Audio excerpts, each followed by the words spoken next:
Patok na patok ngayon ang business ng pag-aalaga at pagbibenta ng mga hito. Madali kasi at mura. Kailangan ng pakainin ng 2 beses araw-araw. At ang maganda pa, pwede itong alagaan sa likod ng bahay.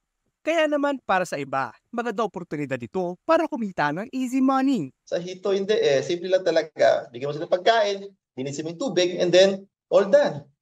Kadalasan, ang mga hitong pinapalaki sa mga backyard farms ay nakakulong sa mga concrete pond. Mas okay daw ito kung tutusin dahil madali lang ang maintenance at kung bumahaman, hindi makakataka sa mga hito.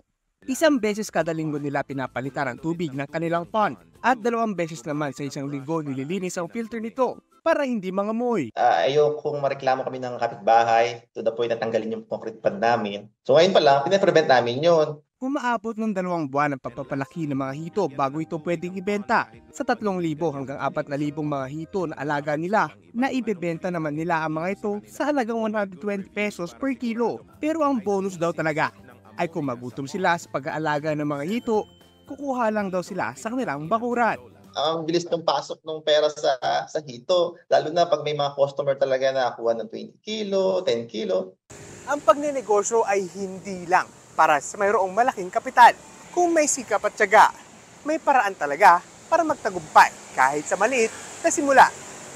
O Badger, Ivan Taringki po hatid ang muka ng balita.